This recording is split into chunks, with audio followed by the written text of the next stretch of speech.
Magandang gabi. Ako si Rafael Romero. I am the head chef of YKG. Brief background lang, I studied food technology at the University of Santo Tomas. So today, makikita natin ang operations ng YKG. Ang dadaanan natin yung iba't ibang stations. Okay, makikita natin kung anong ginagawa sa bawat stasyon. Okay, so we can start. Isang malaking parte ng isang commissary na hindi alam ng lahat ng madaming tao ay yung paperworks. Okay, napakarami mong sinusulat, napakarami mong pinifill up. Gaya ng ginagawa ngayon ni Chef Dex sa likod ko, gumagawa siya ng mga prod forms, napakahalaga kasi kagaya ng sinasabi ni Ivan, gusto niya standardize lahat ng mga ginagawa natin. Okay, so isa to sa essential parts ng trabaho namin dito sa commissary. Sa area na to, dito yung mga high pressure cookers natin. We do a lot of high pressure cooking lalo na sa meats kasi gusto natin malambot sila and tender. Okay, gusto natin pagdating nila sa ating mga clients, they're ready to be used. Okay, hindi yung mag-spend pa sila ng time para magpalambot or whatever. So, we make sure that they're all ready. Ito yung stations na yan na ginagamit namin. Kaya, you can see, pawis na ako kasi sobrang init ngayon dito sa kitchen.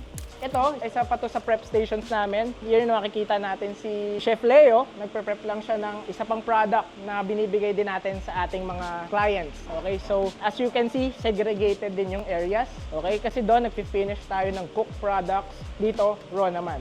Okay, so to avoid cross-contamination, we make sure na may sarili-sarili tayong area. And speaking of, maganda yung papakita akong next area sa inyo.